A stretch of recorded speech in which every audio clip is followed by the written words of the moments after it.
आज हम शुरुआत करेंगे सबसे पहले टॉपिक से, which is your distribution of continents and oceans. जब भी हम distribution of oceans and continents की बात करते हैं, हम कुछ थ्योरीज की बात करते हैं, continental drift theory, sea floor spreading theory, plate tectonics. Plate tectonics पे तो कई बार एप्लीकेशन बेस्ड क्वेश्चंस भी आए हुए हैं, राइट? तो बहुत ही डिटेल में हम इसको पढ़ेंगे। देखिए, शुरू करेंगे बेसिक से। जो भी पैरामीटर्स है मैं डिस्कस करूंगी। आपके पीडीएफ के एंड में आपको करंट अपडेट्स भी मिल जाएंगे, राइट? तो सारा कुछ इस पीडीएफ में गिवन है, जो भी करंट अपडेट्स है वो भी साथ में अपडेटेड है, राइट? चलिए शुरू करते हैं। Continental drift theory. देखो, नाम से ही पता लग रहा है कि कॉन्टिनेंट्स के ड्रिफ्ट होने की बात हो रही है, एक दूसरे से दूर होने की बात हो रही है, राइट? अब बेसिक मैं आपको यहां समझाती हूं, फिर कंटेंट पे जाएंगे। तो कॉन्टिनेंटल ड्रिफ्ट थ्योरी कहती है, पहले एक सुपर कॉन्टिनेंट था पैंजिया और एक सुपर ओशन था पैंथेलेसा। फिर वो कहते हैं due to certain forces break होना शुरू हो गए। अब ये कहते हैं पैंजिया ब्रेक हुआ लुरीजिया गोंडवाना में और बीच में वाटर बॉडी आ जाती है टेथीस सी, राइट? अब क्या होगा? Due to certain forces, forces भी पढ़ेंगे, ड्यू टू सर्टेन फोर्सेस ये चीजें जो है अलग होती गई, कॉन्टिनेंट जो है टूटते गए। पहली बार यहां ब्रेक हुए, उसके बाद भी ब्रेक होते होते आप देखो इस तरह से प्रेजेंटली हमें मिल रहे हैं। अगर आपसे थ्योरी लिखने की बात करता है, थ्योरी बस इतनी ही है, राइट? कि पैंजिया था, पैंथेलेसा था, लुरीजिया गोंडवाना में ब्रेक हुआ और ब्रेक होते होते आज इस प्रेजेंट फॉर्म में, राइट? लेकिन सवाल तो यही खत्म नहीं होगा, आपको एविडेंसेस भी बताने पड़ेंगे, फोर्सेस भी बतानी पड़ेंगी। तो अल्फ्रेड वेगनर जब भी इस थ्योरी की बात करते हैं, how did he come to this conclusion? कुछ तो एविडेंसेस मिले होंगे कि पहले सारा कुछ साथ में था फिर अलग हो गया, बिकॉज बेसिस इस थ्योरी का यही है कि पहले सारा कुछ साथ में था फिर अलग हो गया, राइट? तो क्या एविडेंसेस मिले, वहां पर भी हम आएंगे। अब यहां पे सबसे पहली चीज, जब आप इंट्रोडक्शन लिख रहे हो, है ना, अब दो चीजें हो सकती हैं, आइदर आप डायरेक्टली थ्योरी लिख दो, that is also okay, right? या फिर आप इंट्रोडक्शन अलग लिख दो, थ्योरी अलग लिख दो डिटेल में। जैसे इंट्रोडक्शन में मैंने लिखा है कि ये बेसिक आइडिया देती है कि कॉन्टिनेंट्स जो है ओवर टाइम मूव किए हैं, एक दूसरे से ड्रिफ्ट किए हैं। सबसे पहले ये अल्फ्रेड वेगनर द्वारा दी नहीं गई थी, पुट फॉरवर्ड किसी और ने किया था, but it was developed by Alfred Wegener.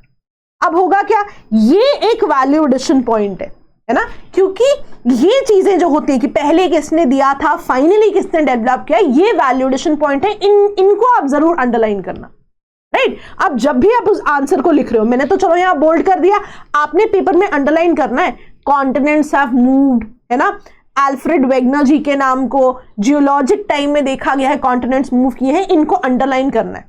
मैं ना हमेशा बोलती हूं, आंसर जब आप लिख रहे हो ना, make the examiner give you marks, right? कैसे? हो सकता है आपको आता है, एग्जामिनर को भी तो पता लगना चाहिए कि आपको आता है, आप अंडरलाइन कीजिए।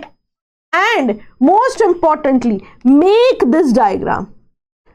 ज्योग्राफी के हर क्वेश्चन में जहां डायग्राम बने, जहां मैप बने, बना के आओ। नहीं भी बहुत डायरेक्टली बनता है, पर आपको लगता है इट माइट हेल्प, बना के आओ, कोशिश करनी है बनाने की, राइट? ये डायग्राम तो पक्का ही बनाना है, हो सकता है इतना सुंदर ना बने, कोई बात नहीं, है ना, बहुत बेसिक सा आपको बना के आना है। जो ज्योग्राफी ऑप्शनल में एक्सपेक्टेड है ना डायग्राम्स, वैसे आपसे जीएस में एक्सपेक्टेड नहीं है, तो आपने बेसिक बनाना है ना, सुंदरता की टर्म्स में। चलिए, अब हमने थ्योरी की बात कर दी। थ्योरी तो बस इतना कहती है कि पहले सिंगल कॉन्टिनेंट था पैंजिया, मेगा ओशन था पैंथेलेसा, लुरीजिया गोंडवाना में ब्रेक हुआ और सब्सिक्वेंटली और स्मॉलर पार्ट्स में, स्मॉलर कॉन्टिनेंट्स में ब्रेक हो गया। अब देखो, इस पूरी चीज में मैंने क्या किया, जो कीवर्ड्स थे ना मैंने बोल्ड कर दिए, आपने भी पेपर में करके आने। ये सारी छोटी छोटी ट्रिक्स होती हैं जो आपको वैल्यूएशन मार्क्स दिलाती हैं, राइट? कि एग्जामिनर को पता लगे हाँ कीवर्ड्स इनको सारे आते हैं। So diagram and keywords, right? Force पे भी आएंगे। अब कैसे ये इस थ्योरी पे पहुंचे, है ना, कहानी तो सिंपल है कि पहले साथ में था फिर अलग हो गया। तो बेसिकली इन्हें ऐसे एविडेंसेस मिले जिनसे इन्हें लगा कि हाँ ये रीजन्स पहले शायद साथ हो सकते थे। सी यू हैव टू अंडरस्टैंड, जब ये शुरू हुआ तब देखने के लिए कोई नहीं था वहां। आज जो थ्योरीज बनती हैं, है ना, तो वो थ्योरीज बनती है कि क्या हुआ होगा, और ना वही थ्योरी सबसे आइडियल मानी जाती है जो प्रेजेंटली सारे फीचर्स को आंसर करेंगी, है ना। जैसे आप प्लेट टेक्टोनिक्स जब पढ़ते हो, नहीं भी आता तो भी हम अभी पढ़ेंगे, है ना, तो आप बोलते हो कि मिड ओशियानिक रिजेस कहीं हैं, वोल्केनिक आइलैंड्स कहीं हैं, है ना, तो वो थ्योरी सबसे एक्सेप्टेबल क्यों मानी गई? क्योंकि वो सारे क्वेश्चंस को आंसर कर रही थी। आप देखोगे कॉन्टिनेंटल ड्रिफ्ट थ्योरी आपको बहुत सारे सवालों का जवाब नहीं देगी, ये नहीं बताएगी कि वोल्केनिक आइलैंड्स क्यों बनते, राइट। तो ये इश्यूज थे कि कहीं ना कहीं सभी सवालों का जवाब नहीं दिया गया। सवालों का जवाब का मतलब क्या है कि जो प्लेट टेक्टोनिक्स का आपका मैप है, ये मैप जो आज बना है कि कहां पे मिड अटलांटिक रिज है, कहां पे वोल्केनिक आइलैंड्स है ना, कहां पे ट्रेंचेस है, जो भी थ्योरी इन सभी सवालों का जवाब देगी वही सही मानी गई। और वो कौन सी थी? Plate tectonics.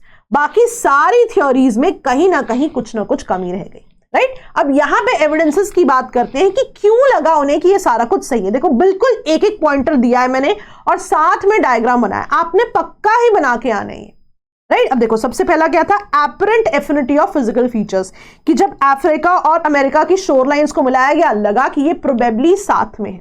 अब यहां पे कीवर्ड देखना, apparent affinity, very very important.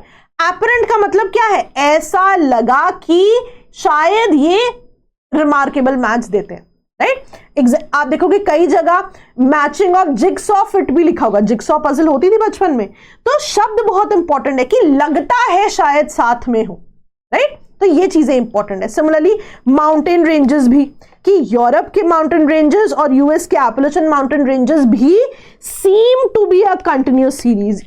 ये कीवर्ड्स बड़े इंपॉर्टेंट है कि दे सीम टू बी, ऐसा लगा कि ये भी साथ थे और अब जाके अलग हो गए। These words are very very important. Geography में ना ऐसा लगता है, ऐसा हो सकता है, इन चीजों का बहुत डिफरेंस आता है, तो बी वेरी केयरफुल। पेपर में टेक्निकलिटीज में गलती होती है। नेक्स्ट आ जाओ। नेक्स्ट वो कह रहे हैं कि ओशंस के अक्रॉस जब रॉक्स भी देखी, है ना, ब्राजील, अफ्रीका, बहुत सारी रॉक्स देखी, तो देखा अरे इनकी भी एजेस तो सेम ही है। और बहुत ही इंपॉर्टेंट, प्लेसर डिपॉजिट्स। प्लेसर डिपॉजिट्स तो बहुत इंपॉर्टेंट है। क्यों? अब ध्यान देना, प्लेसर डिपॉजिट्स क्या होते हैं। सो अब अगर आप यहां पे देखो तो लेट्स से ये जो है सोर्स वेन्स है जिनमें ना कोई कोई रिसोर्स है ना। फॉर एग्जाम्पल गोल्ड डिपॉजिट्स की बात हो रही है ना, तो ये है आपकी सोर्स वेन्स जिसमें गोल्ड डिपॉजिट्स है, राइट। अब यहाँ पे एक चीज इमेजिन करो कि यहाँ पे पहाड़ है और पहाड़ से पानी जो है यहाँ पे आ रहा है। अब होगा क्या कि ये जो डिपॉजिट्स हैं थोड़े थोड़े इस पानी में जाएंगे और आगे जाते जाते इकट्ठे हो जाएंगे। इन ए लॉट ऑफ ईयर्स बहुत से डिपॉजिट्स यहाँ पे इकट्ठे हो जाएंगे, है ना। तो होना क्या चाहिए? टेक्निकली ये सब कुछ एक ही कॉन्टिनेंट में होना चाहिए क्योंकि पानी कंटिन्यूटी में ही वहां जा रहा है। लेकिन देखा क्या कि ये दोनों चीजें डिफरेंट कॉन्टिनेंट्स में मिली।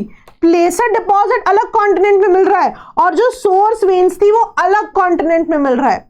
और मैं बात कर रही हूं इन दो कॉन्टिनेंट्स की, और आज देखो इनके बीच में इतना बड़ा ओशन है, कैसे प्लेसर डिपॉजिट्स बने होंगे? यदि अभी अज्यूम किया गया कि यदि ये जोन साथ में रहे होंगे तभी पॉसिबल है। हाँ, आज कहीं ये बीच से अलग हो चुके हैं। Similarly tillite deposits are also very very important. Tillite deposits क्या होते हैं? टिलाइट डिपॉजिट्स होते हैं ग्लेशियल डिपॉजिट्स। ग्लेशियल डिपॉजिट्स मतलब रादर ग्लेशियल लैंडफॉर्म्स की तरह होते हैं।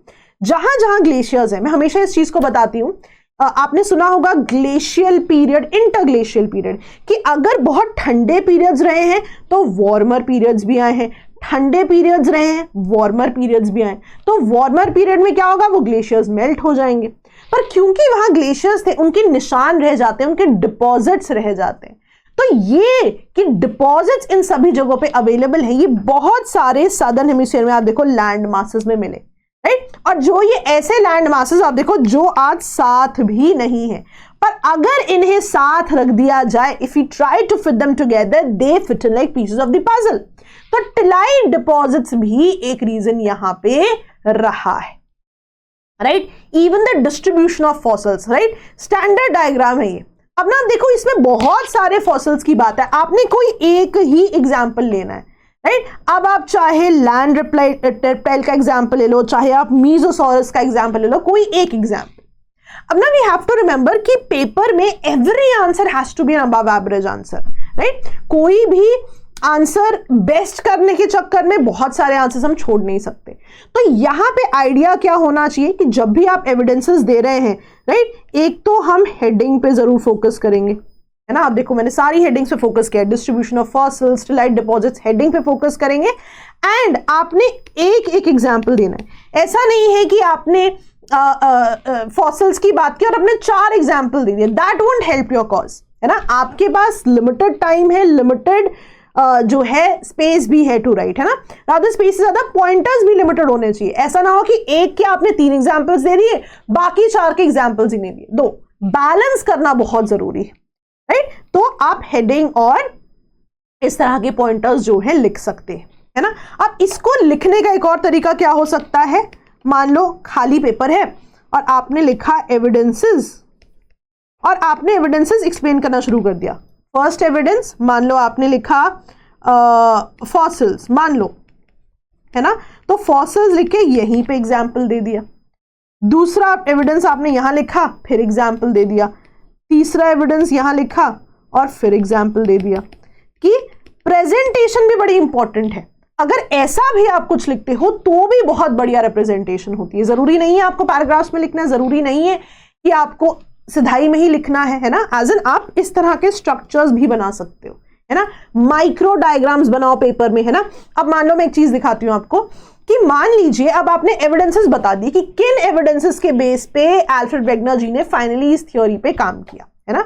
बट सबसे बड़ा जो यहां पे सवाल था कि किन फोर्सेस की वजह से ये जो है ड्रिफ्टिंग आई। हमने पढ़ लिया कि ठीक है ड्रिफ्टिंग हुई, What were the forces? अब ये 2 फोर्सेस की बात करते हैं, pole fleeing force and tidal force, right? Tidal force आपको पता है हम जब भी बात करते हैं तो हम बात करते हैं gravitational pull of sun and moon, है ना? तो इनके ग्रेविटेशनल पुल की वजह से वो कह रहे हैं, ऐसा नहीं कि ग्रेविटेशनल पुल हुआ और पांजिया ब्रेक हो गया, नहीं, वो कह रहे हैं कि जब ये forces over very long period of time लगी तब जाके ये ब्रेकेज हुआ है। पर अगर ये सही है आप सोचो तो आज भी ये ब्रेकेज होती रहनी चाहिए थी, है ना? तो सबसे पहली चीज क्या है? Tidal force. Pole fleeing force क्या होती है? वैसे मैं आपको बता दूं, अगर आपको पेपर में ये टर्म्स भी याद है ना वो भी काफी है। मेंस में कोई कॉन्सेप्ट डायरेक्टली नहीं पूछेगा कैसे पोल फ्लीइंग फोर्स इंपैक्ट कर रही है, वहां पे आपको ये टर्म आनी चाहिए। पोल फ्लीइंग फोर्स पता क्या होती है? यहां पे ना ये इमेजिन करते हैं कि जो आपका पांजिया है, right, that was nearer to the south pole. अब सबसे बड़ा ड्रॉबैक तो यही है ना, इन्हें कैसे पता साउथ पोल के पास था? What was the basis of its imagination? फिर ये कह रहे हैं क्योंकि अर्थ रोटेट होती है ओवर द ईयर्स, जब ये रोटेशनल फोर्स एक्ट करती रही उसने भी पांजिया का ब्रेकडाउन कॉज किया। लेकिन लॉन्ग टर्म में कहा गया कि पोल फ्लीइंग फोर्स, टाइडल फोर्स जैसी फोर्सेस इतनी ज्यादा स्ट्रॉन्ग जो है नहीं थी। अब जब पेपर में इसे लिखोगे, है ना, rather than writing this entire line you just write this forces for drifting क्या थी? Pole fleeing force and tidal force.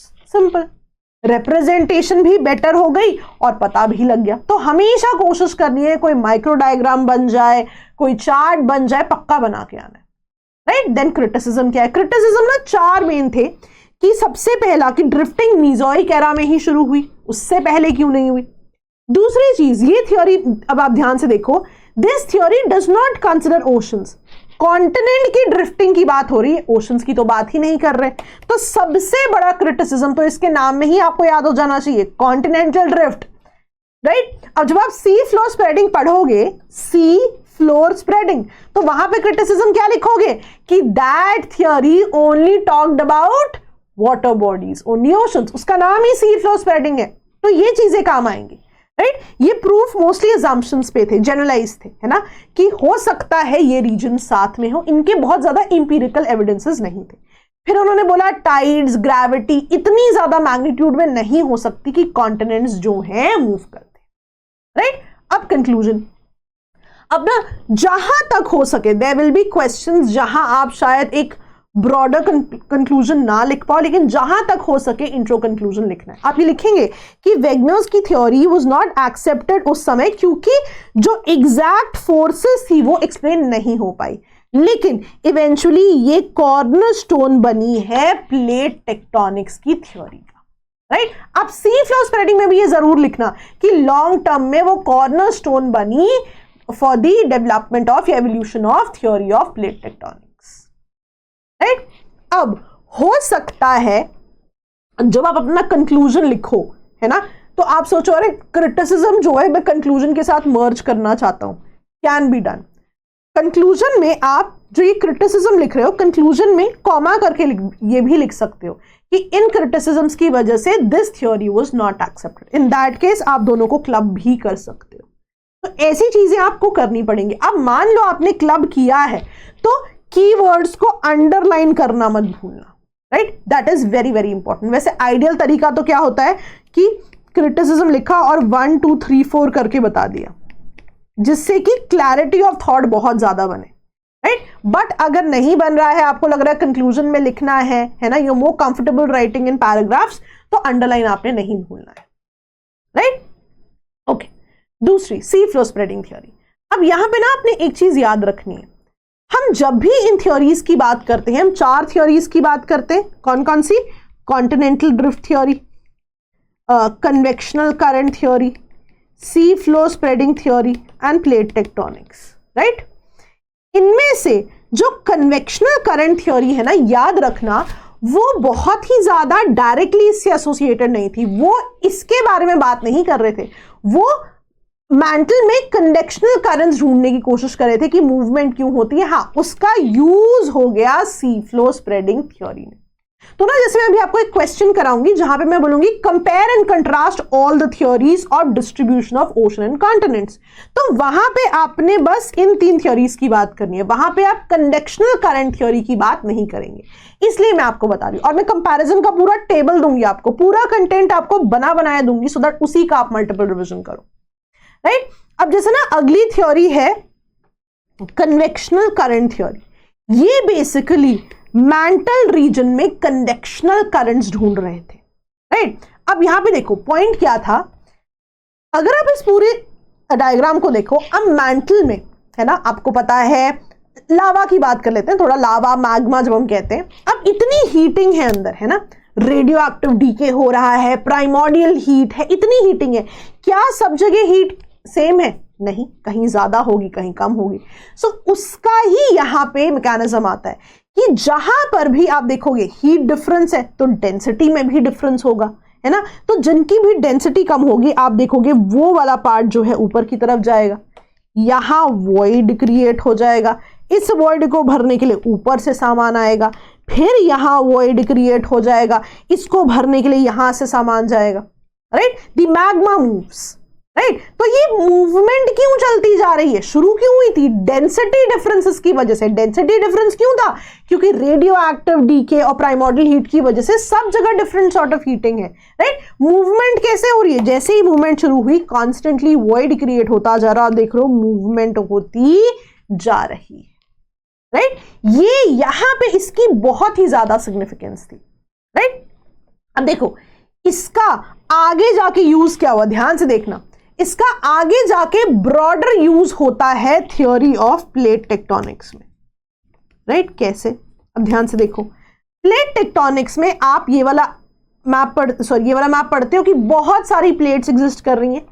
Plate tectonics को ना ऐसे इमेजिन करना है आपने कि अर्थ जो है बहुत सारी प्लेट्स में डिवाइडेड, राइट, और ये मेजर प्लेट्स होंगी और इनके बीच में होंगी माइनर प्लेट्स, राइट। और ये प्लेट्स मूव कर रही हैं, right. Do you realize move क्यों कर रही हैं? क्योंकि ये कंडक्शनल करंट वाली मूवमेंट होती जा रही है।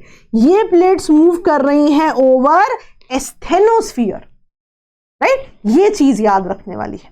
अच्छा, अब यहां पे देखो जो एक स्पेसिफिक पॉइंट है, ये तो चलो मैंने आपको बता दिया इसकी एप्लीकेशन कैसे आई। क्यों? क्योंकि प्लेट टेक्टोनिक्स में हमें कैसे पता चलता मूवमेंट कैसे हो रही है, तो कन्वेक्शनल करंट थ्योरी का यहां पे इस्तेमाल होता है कि यहां पे ये बात करते हैं मूवमेंट की। तो आप देख रहे हो एक थ्योरी इवेंचुअली हेल्प करती है फाइनल थ्योरी को डेवलप करने।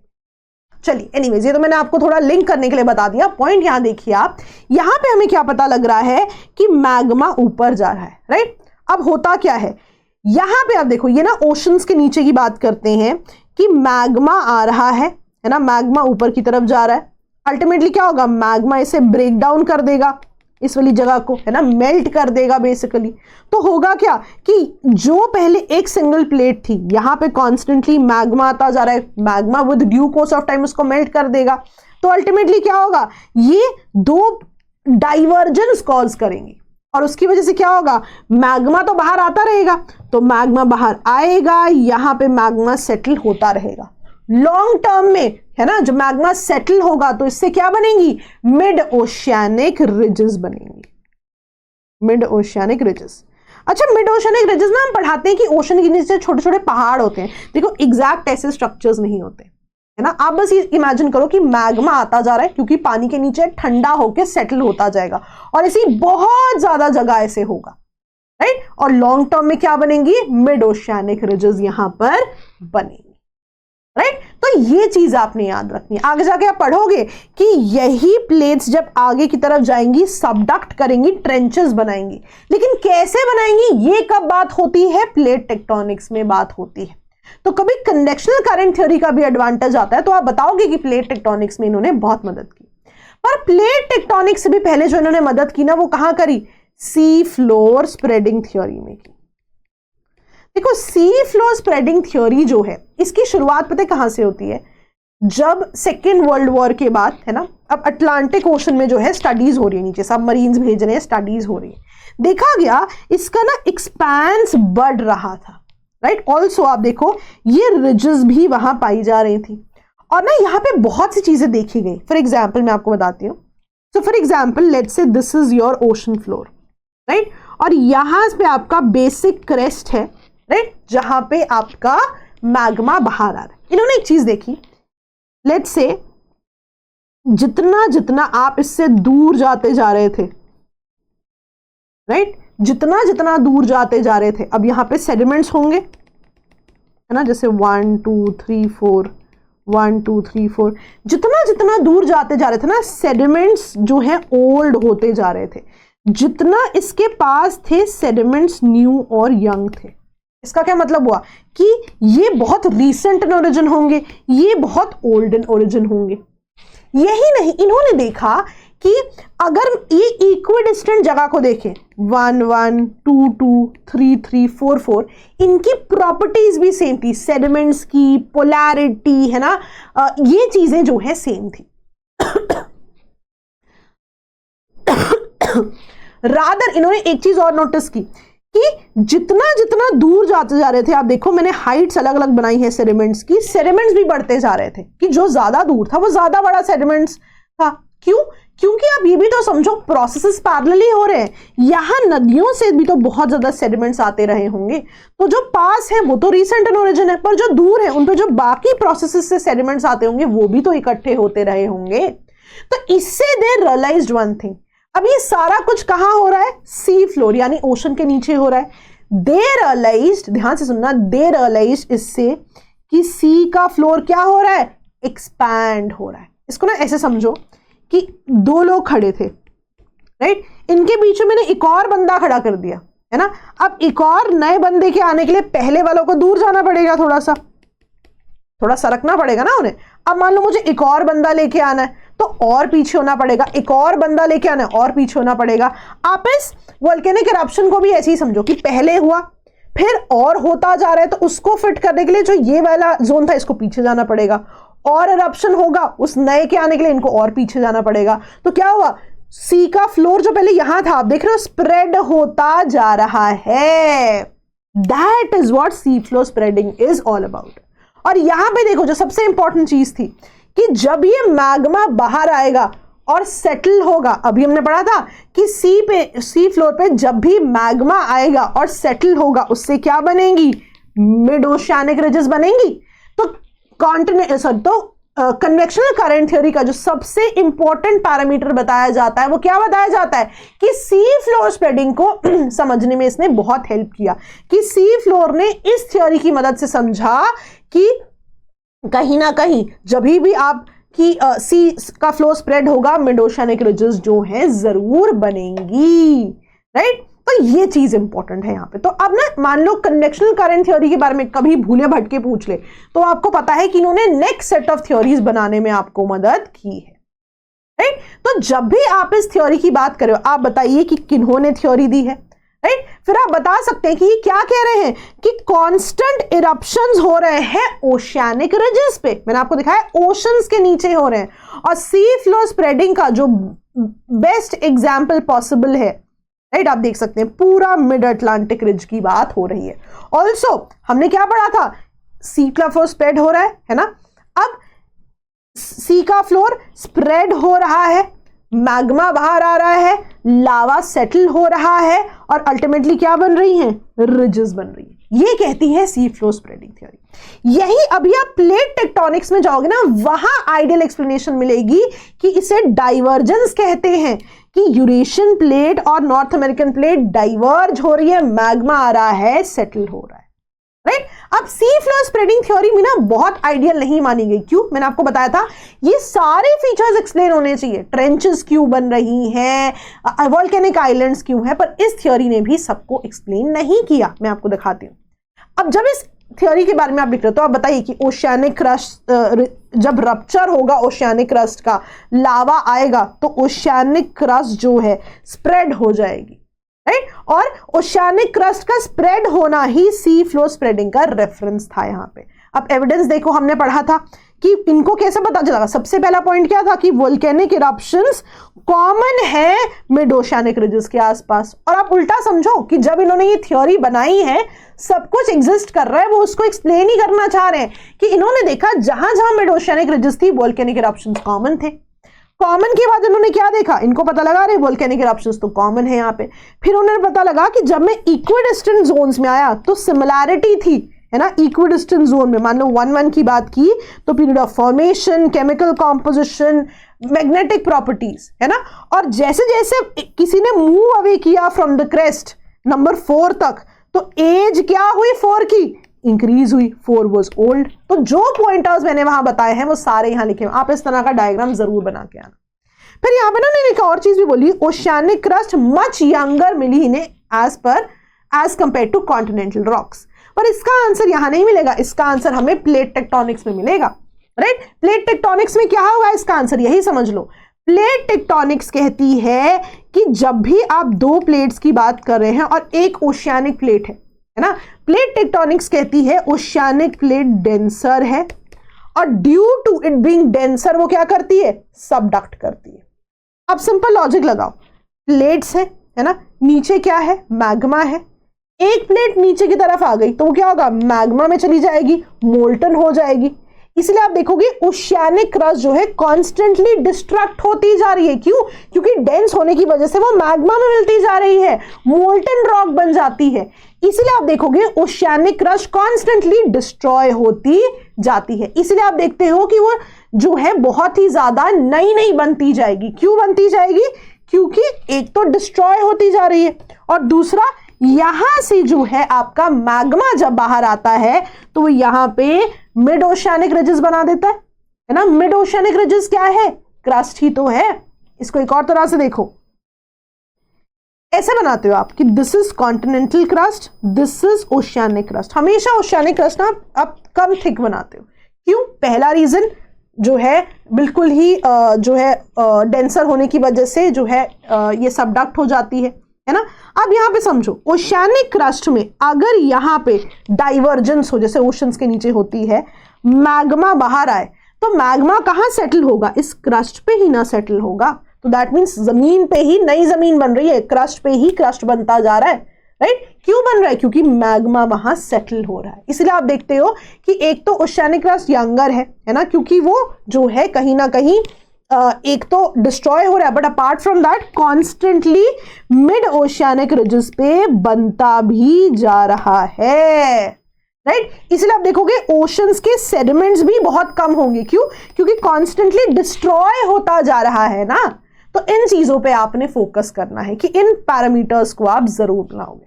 फिर आप लिख सकते हो the facts and detailed analysis of these things led to sea floor spreading theory by Harry Hess, right.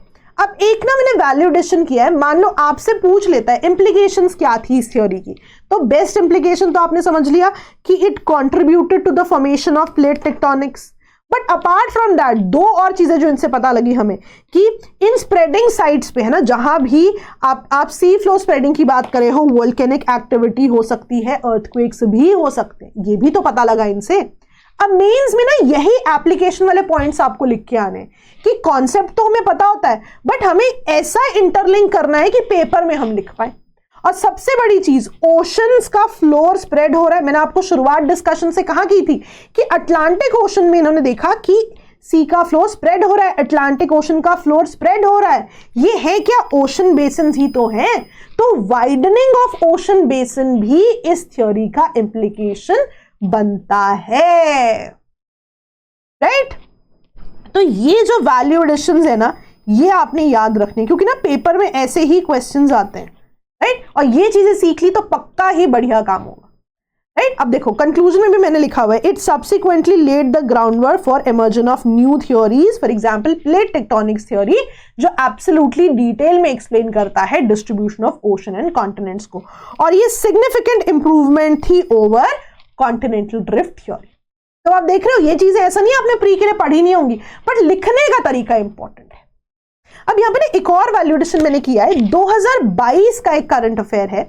यहां पे ना एक स्टडी आई थी, स्टडी ने बहुत सारी जो है डाइवर्जिंग जोन्स को स्टडी किया है ना, मिड ओशियानिक रिजेस जैसी जगहों को, और उन्होंने बताया, सिर्फ स्टडी है तो एज अ स्टडी ही लिखना, कि सी फ्लोर स्प्रेडिंग का जो रेट है ना, कि सी का अगर फ्लोर स्प्रेड हो रहा है, it has slow down by 35% globally, right? तो ये चीजें भी इंपॉर्टेंट है। हमें नहीं पता किस तरह से क्वेश्चन आएगा, बट अगर सी फ्लोर स्प्रेडिंग पे क्वेश्चन आ जाता है तो उसके कंक्लूजन में आप इस थ्योरी को जरूर लिख सकते हैं, राइट? और ये बताते भी हैं, सिर्फ हमने स्टडी की बात करनी है, सॉरी, इस स्टडी को आप लिख सकते हो, नॉट थ्योरी, स्टडी को आप लिख सकते हो। और ना एज ए स्टडी ही लिखना है आपने इसको, कि ऐसा नहीं है कि अब आप स्टडी पढ़ने लग जाए, not relevant, you are supposed to know those 3 points. मैंने यही लिख दिया आपके लिए।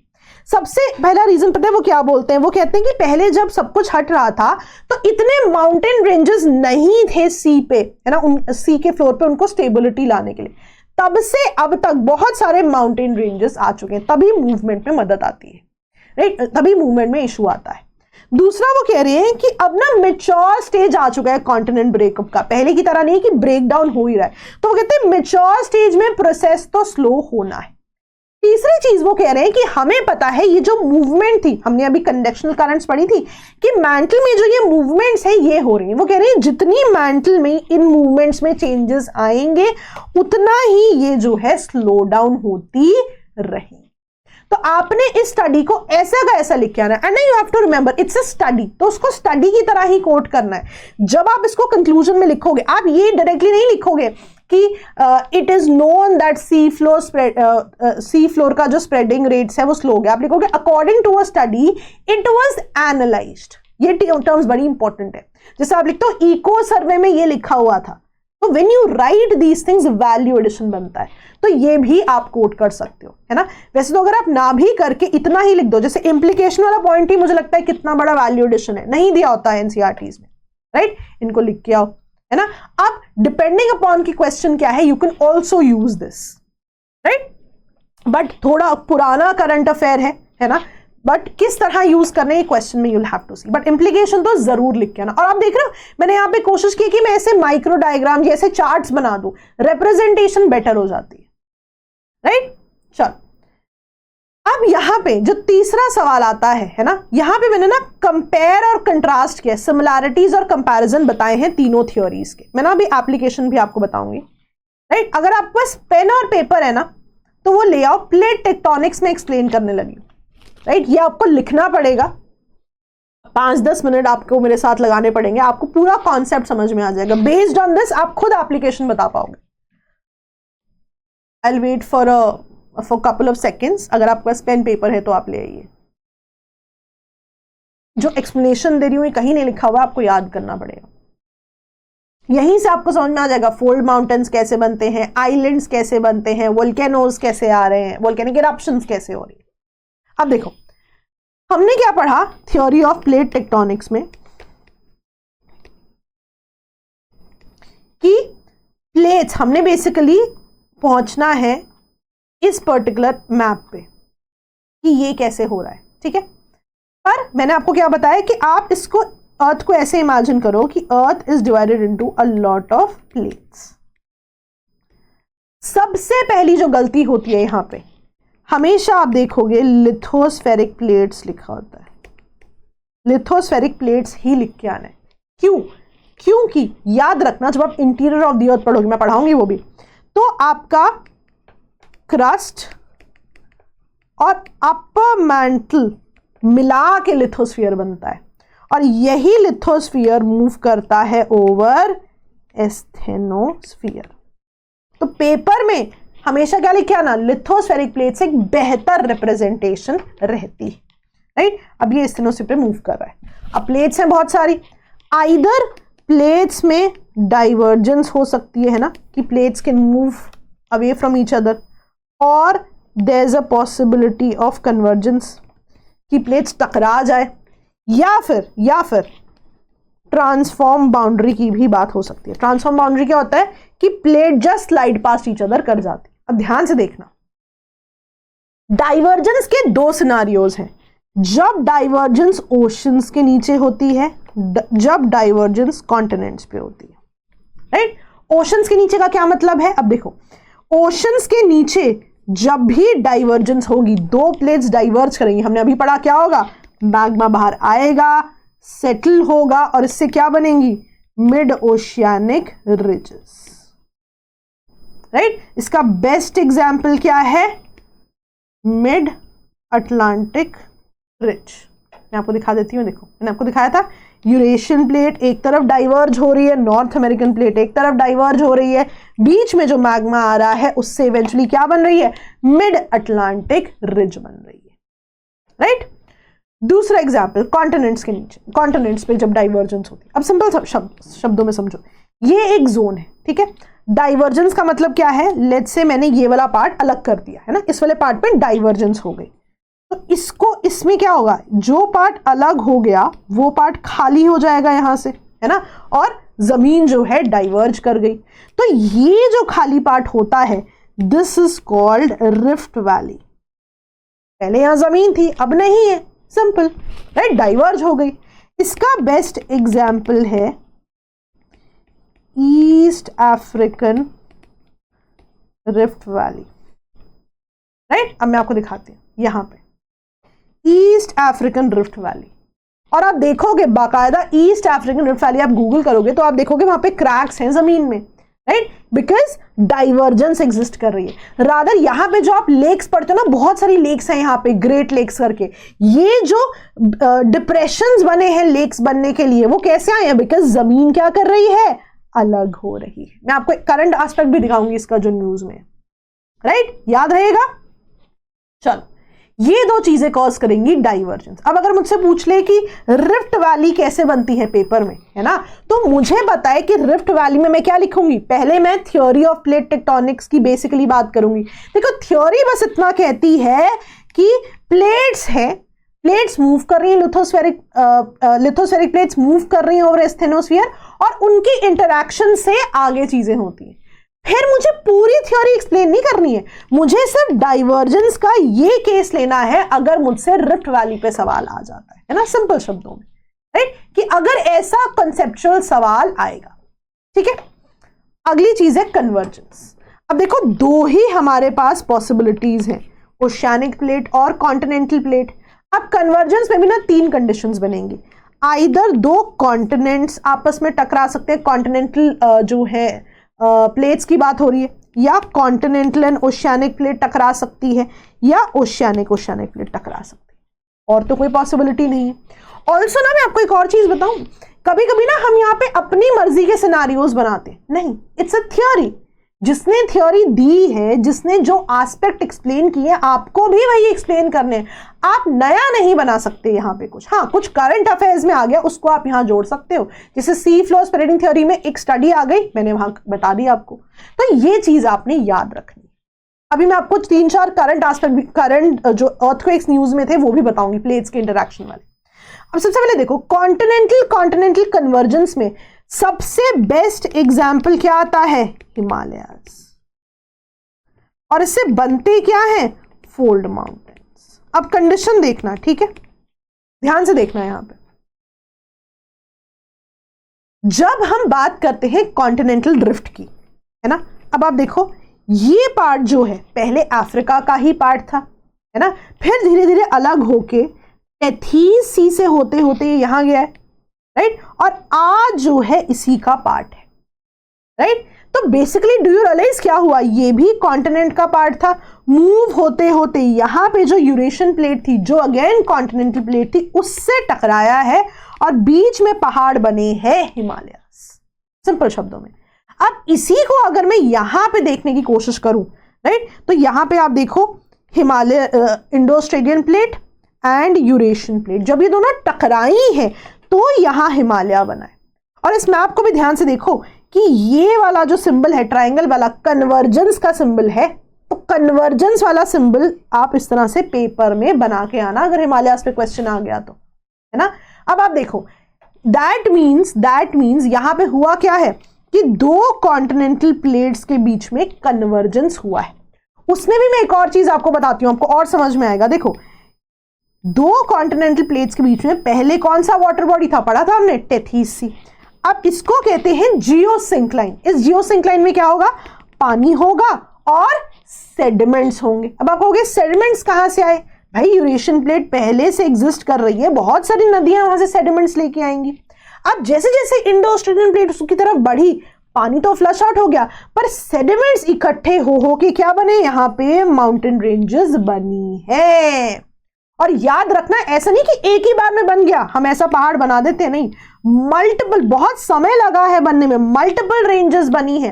तभी तो जब हम पढ़ते हैं प्रीलिम्स के लिए तो हम पढ़ते हैं कि डिफरेंट रेंजेस है, middle Himalaya, Shivaliks, right. Multiple ranges क्यों पढ़ रहे हैं? बिकॉज डिफरेंट समय पे बनी है। वो मैंने उसके लिए भी आपको मेंस के लिए लिखने के लिए दिया है, राइट। तो दैट मीन्स यहां पे कभी भी कॉन्टिनेंटल कन्वर्जेंस की बात होगी, उससे फोल्ड माउंटेन्स बनेंगे। एग्जाम्पल है हिमालयास, पहली चीज।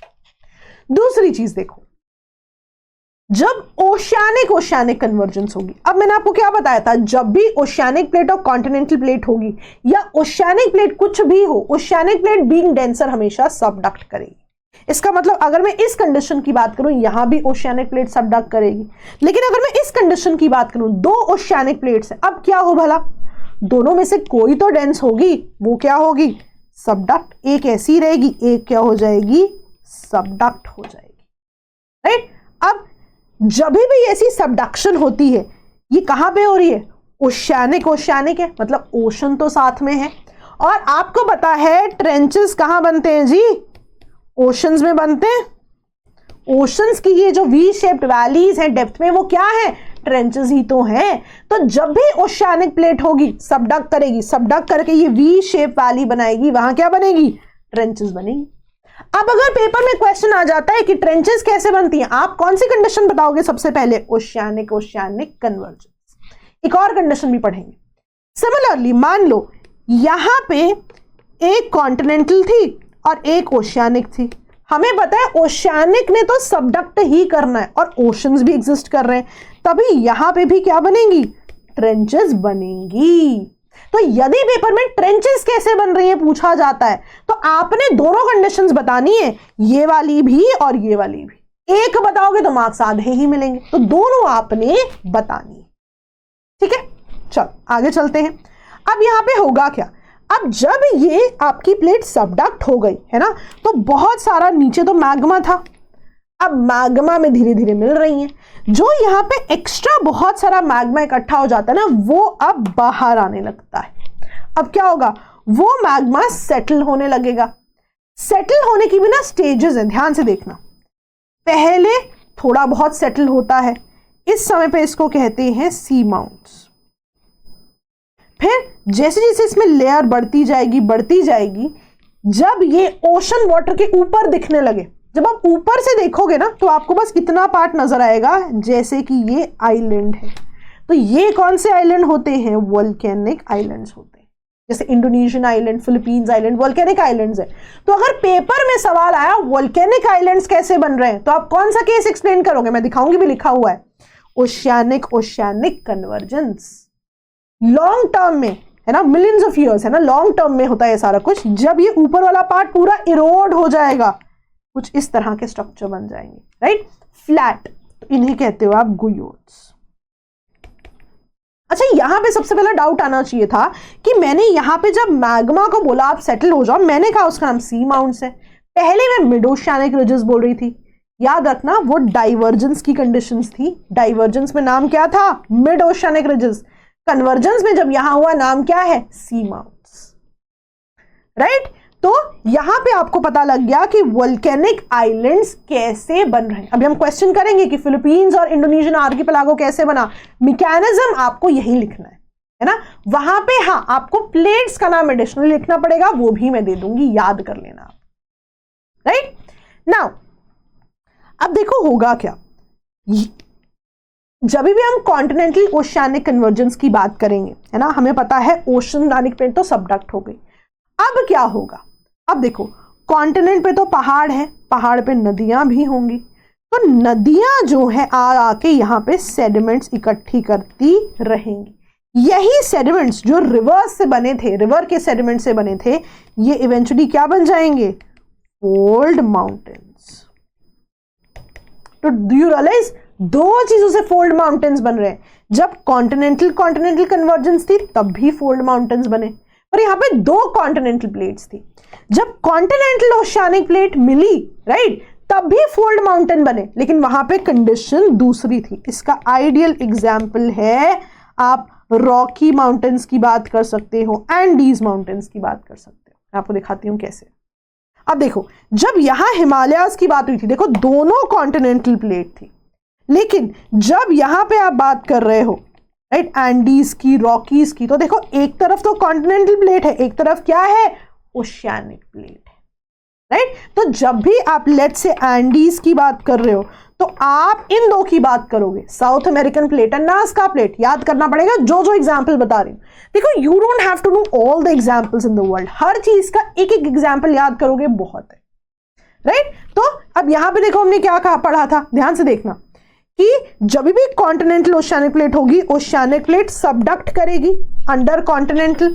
अब देखो यहां पे क्या हो रहा, oceanic plate Nazca plate, sorry, oceanic Nazca plate subduct करेगी साउथ अमेरिकन प्लेट के नीचे, और ये देखो यहां क्या बनते हैं?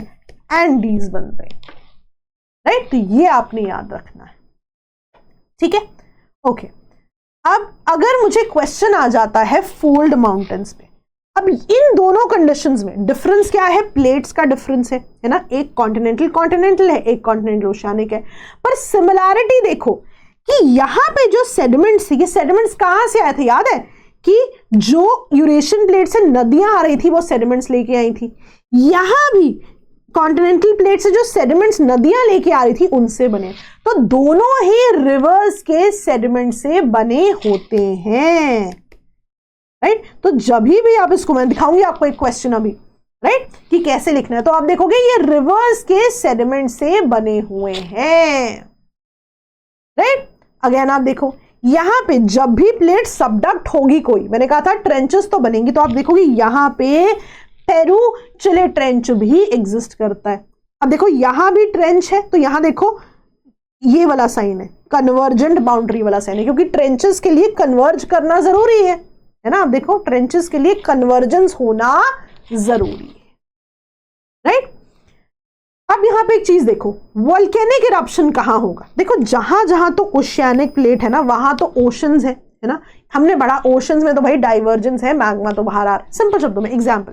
तो ओशंस वालों में तो हमेशा वोल्केनिक इरप्शन रहेगा, लेकिन हाउ अबाउट कॉन्टिनेंट्स? कॉन्टिनेंट्स में एक सवाल आता है, हम करेंगे भी, कि हिमालयाज में वोल्केनिक इरप्शंस प्रेजेंटली क्यों नहीं है? हम जब बनाते हैं, हम ऐसे ही बनाते हैं, कॉन्टिनेंटल क्रस्ट, ओशियानिक क्रस्ट। और कॉन्टिनेंटल क्रस्ट तो हम नॉर्मली बनाते हैं ना, इस पे पहाड़ होगा तो क्रस्ट की हाइट और ज्यादा होगी। तो आप देखो कितनी ज्यादा जमीन है, कितनी ज्यादा क्रस्ट है।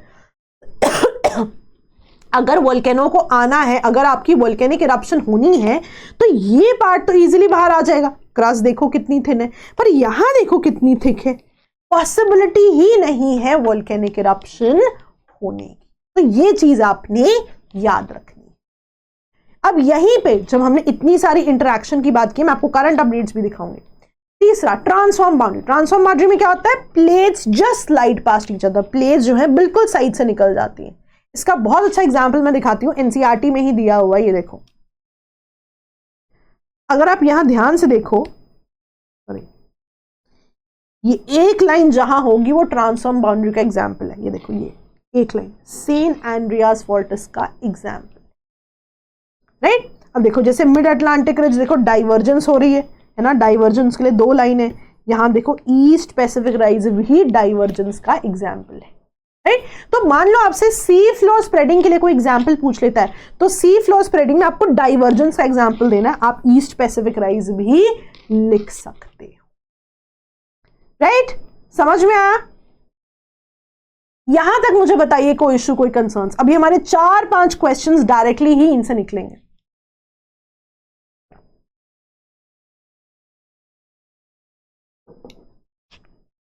आगे बढ़े।